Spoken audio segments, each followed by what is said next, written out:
بسم اللہ الرحمن الرحیم۔ میں ہوں شاہد زبیر،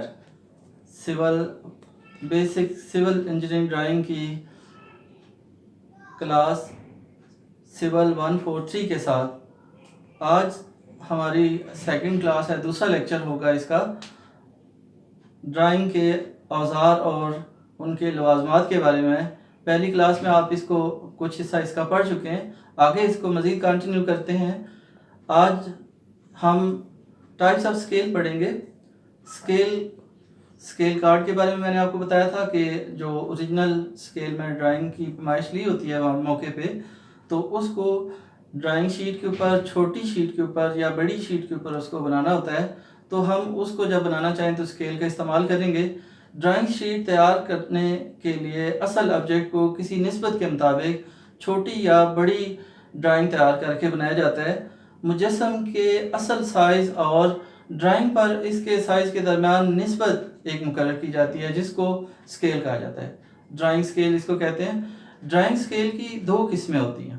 ڈرائنگ اسکیل کی دو قسمیں ہیں، ایک کو پلین اسکیل کہا جاتا ہے اور دوسری ڈائگنل اسکیل کہلاتی ہے۔ پلین اسکیل ایسا اسکیل ہوتا ہے جو عام طور پہ نقشہ کشی کے لیے استعمال کیا جاتا ہے۔ اس کے مطابق پیمائش کے دو یونٹ اس کے اوپر ظاہر کرتے ہیں، ایک بڑا یونٹ اور ایک اس کی نسبت سے چھوٹا یونٹ۔ جیسے کہ میٹر اگر آپ استعمال کر رہے ہیں تو میٹر کے ساتھ ڈیسی میٹر استعمال ہوں گے، یا اگر آپ ڈیسی میٹر استعمال کر رہے ہیں تو ڈیسی میٹر کے ساتھ دوسرا اس کا یونٹ ہوگا سینٹی میٹر۔ اسی طرح گز ہے تو گز کے ساتھ فٹ، اور فٹ ہے تو اس کے ساتھ دوسرا یونٹ انچ استعمال کیے جائیں گے۔ تو دوسرا جو اس کے بعد نیکسٹ جو اسکیل ہے وہ ہے ڈائگنل اسکیل۔ اس اسکیل کی مدد سے تین قسم کے پیمائشی یونٹ ظاہر کیے جاتے ہیں اس کے اوپر، جیسا کہ کلو میٹر اگر آپ بنا رہے ہیں تو کلو میٹر، میٹر اور ڈیسی میٹر ہے، میل، فرلانگ اور گز ہوں گے۔ اس اسکیل کی بناوٹ میں متشابہ مثلثوں کے اصول کے مطابق اس کو استعمال کیا جاتا ہے۔ اس اسکیل میں دو بڑے اسکیل پیمائشی یونٹوں کو لمبائی کے رخ، جبکہ تیسرے چھوٹے یونٹ کو چوڑائی کے رخ ظاہر کیا جاتا ہے۔ جو ڈائگنل اسکیل ہوتا ہے اس میں ایکوریسی زیادہ ہوتی ہے بنسبت پلین اسکیل کے۔ اس کے بعد نیکسٹ جو اگلا حصہ ہے وہ ہم ٹچ کرتے ہیں پینسل کو اور پینسل کی ٹائپس کو۔ پینسل ڈرائنگ بنانے کے لیے مین اوزار ہے، مین انسٹرومنٹ ہے۔ اس کی مختلف اقسام مارکیٹ میں دستیاب ہوتی ہیں۔ ان کے اندر زیادہ تر گریفائٹ کا سرما لیڈ استعمال ہوتا ہے۔ ان پینسلوں میں سے کچھ سخت پینسلیں ہوتی ہیں اور کچھ نرم پینسل ہوتی ہیں۔ ان کی سختی اور نرمی کا اندازہ ان کے اوپر لکھے گئے گریڈ کی مدد سے کیا جا سکتا ہے۔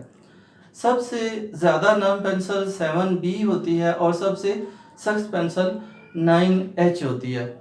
انجینئرنگ ڈرائنگ میں زیادہ تر H سے 4H پینسلیں استعمال ہوتی ہیں، جن میں سے مختلف قسم کی لائنوں کا استعمال کرتے ہوئے ان کو استعمال کرتے ہیں۔ پینسلوں کے مختلف گریڈ درج ذیل ہیں۔ کون سے ہیں؟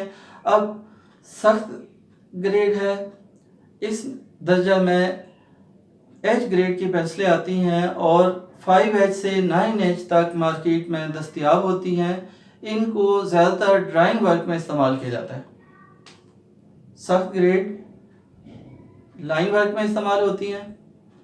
اس کے بعد درمیانہ گریڈ ہے۔ اس درجے کی پینسلیں زیادہ تر عام کاموں کے لیے استعمال کی جاتی ہیں۔ اس گریڈ میں H سے 4H تک پینسلیں شامل ہوتی ہیں۔ پھر نرم گریڈ آ جاتا ہے۔ اس درجے کی پینسلیں زیادہ تر آرٹ ورک اور شیڈنگ کے لیے ان کا استعمال کرتے ہیں۔ ان میں B سے 7B تک کی پینسلیں استعمال ہوتی ہیں۔ پینسل استعمال کرتے ہوئے اس کا بھی خاص طریقہ ہے جسے آپ فالو کریں گے کہ پینسل کو تراشنے کے بعد جب آپ اس سے لائنیں ڈرا کریں گے تو پینسل کو بالکل ورٹیکلی استعمال نہیں کرتے ہیں، بلکہ اس کو شیٹ کی لائن کے ساتھ، ہارزنٹل لائن کے ساتھ 60 سے 75 کا اینگل بناتے ہوئے استعمال کرتے ہیں، اور ساتھ ساتھ پینسل کے اوپر یکساں دباؤ، جو ہاتھ کا دباؤ ہوتا ہے اس کو کنٹرول کریں گے، اور استعمال کے ساتھ ساتھ پینسل کو گھماتے بھی جائیں گے تاکہ پینسل کا جو لیڈ ہے اس کی موٹائی یکساں رہے۔ پھر آگے چلتے ہیں تو اس کی جو لیڈ کی جو بناوٹ ہے اس کے لحاظ سے بھی پینسل کی اقسام ہیں۔ پہلے نمبر پہ پینسل کی اگر نوک کو چپٹی شکل میں بنایا جائے، چیزل لائک شکل میں بنایا جائے، یا فلیٹ بنایا جائے یا پیچکس نما یعنی اسکرو ڈرائیور پوائنٹ کی طرح اس کو بنا سکتے ہیں.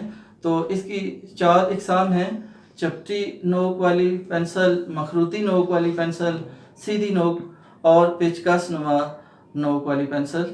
آگے چلتے ہیں. اس کے بعد نیکسٹ آ جاتا ہے ایڈوانس ڈرائنگ انسٹرومنٹ کی بات کرتے ہیں. یہ جو ہم پہلے جو اس کی جو کلاس تھی، پہلے لیکچر میں ہم نے عام جو اوزار استعمال ہو رہے ہیں ان کی بات کی ہے. ابھی ہم نیکسٹ چلتے ہیں آگے چل کے جو ایڈوانس انسٹرومنٹ ہیں ڈرائنگ بنانے کے لیے، جس میں وقت کے ساتھ ساتھ جدت آتی جاتی ہے تو اس کے ساتھ ساتھ اوزاروں کے اندر استعمال بھی ان کا چینج ہوتا ہے. تو وہ مختلف اوزار جو ٹائم کی بچت کی صورت میں بھی اور دوسرا کام میں سہولت کے لیے بھی استعمال کرتے ہیں. ڈرائنگ بنانے کے لیے ایک ڈرافٹنگ مشین استعمال ہوتی ہے، جدید مشین ہے، جو کہ اس کا فائدہ یہ ہے کہ ڈرائنگ کا کام تیز رفتاری سے اور سہولت سے کرنے کے لیے ڈرافٹنگ مشین کا استعمال کرتے ہیں. اسے ڈرائنگ ٹیبل بھی کہہ سکتے ہیں. اس کا ڈرائنگ ٹیبل ایڈجسٹیبل ہوتا ہے، جس کے اندر ایک سہولت ہوتی ہے کہ اس کی سلوپ کو ہم ضرورت کے مطابق کم یا زیادہ رکھ سکتے ہیں.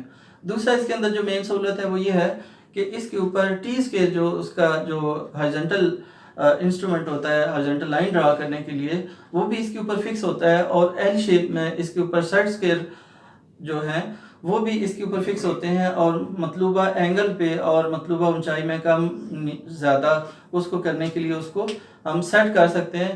اس کو تار کی مدد سے اس کے اوپر فکس کیا ہوتا ہے، اور اینگل کو لگانے کے لیے اس کے اوپر جو دوسرا اوزار ہے ایل شیپ میں، اس کو بھی ہم اپنی ضرورت کے مطابق اینگل پہ ایڈجسٹ کر سکتے ہیں. اس ڈرافٹنگ مشین کی مدد سے ہم کام زیادہ آسانی سے اور زیادہ تیزی سے کر سکتے ہیں، اور اس کی مینول جو باقی جو اوزار استعمال کرتے ہیں ان کی نسبت اس میں ایکوریسی زیادہ ہوتی ہے. ڈرائنگ بنانے کے بعد ہم اس کے اوپر مزید جو معلومات درج کرتے ہیں، اس کے لیے ہمیں ایک تو ڈرائنگ شیٹ کے اوپر حاشیہ لگانے کی ضرورت ہوتی ہے. حاشیہ لگانا مین کام ہوتا ہے. جیسے آپ شیٹ کو کاٹتے ہیں، شیٹ کو بورڈ کے اوپر، چاہے آپ نارمل بورڈ استعمال کر رہے ہیں یا ڈرافٹنگ مشین کا بورڈ استعمال کر رہے ہیں، آپ نے اس کو پیسٹ کرنے کے خاص طریقے سے اس کو پیسٹ کرنا ہوتا ہے. اور پیسٹ کرنے کے بعد اس کو جو دیکھنا ہوتا ہے کہ اس کی جو ہارزنٹل لائن ہے، ٹاپ لائن جو ہے وہ اس کی بلیڈ کی لائن کے ساتھ اور جو بورڈ کی آؤٹ لائن ہے اس کے پیرلل ہونی چاہیے. اس کے پہلے اوپر والے دونوں کناروں کو فکس کرتے ہیں، اور پھر اس کو کھینچتے ہوئے اس کی سلوٹوں کو ختم کرتے ہوئے ڈھیلا پن ختم کر کے آخر میں اس کے دونوں باٹم والے کناروں کو ٹیپ کر دیتے ہیں. اور اس کے بعد شیٹ کے چاروں سائڈوں پہ حاشیہ ڈرا کر لیتے ہیں. آپ کا ورکنگ ایریا جب کلیئر ہو جاتا ہے تو پھر اس کے بعد آپ یہ کرتے ہیں کہ آخر میں حاشیے کی پٹی، حاشیہ اور نام کی جو تختی ہے وہ بناتے ہیں، جس کو ہم ٹائٹل سٹرپ اور ٹائٹل بلاک کہتے ہیں. ٹائٹل بلاک بنایا جاتا ہے جس میں ڈرائنگ شیٹ کو بنانے والے کا نام، ڈرائنگ شیٹ کون بنا رہا ہے، کون چیک کر رہا ہے، کب بنائی ہے، ڈیٹ، اس کے بعد ڈرائنگ کا جو مین ٹائٹل ہوتا ہے، اسکیل ہوتا ہے، یہ ساری ڈیٹیل اس کے اندر درج کی جاتی ہیں. اس کے بنانے کے مختلف میتھڈ ہیں جو کہ آگے چل کے آپ پریکٹیکل کلاس میں آپ اس کو مزید ڈیٹیل سے پڑھیں گے. آج کی جتنی بھی چیزیں ہیں میں امید کرتا ہوں آپ اس کو سمجھ چکے ہوں گے، آسانی سے آپ اس کو پک کریں گے تو پریکٹیکلی آپ کے لیے آسانی ہوگی. انشاءاللہ باقی نیکسٹ کلاس میں ہم پڑھیں گے. تب تک کے لیے اللہ حافظ.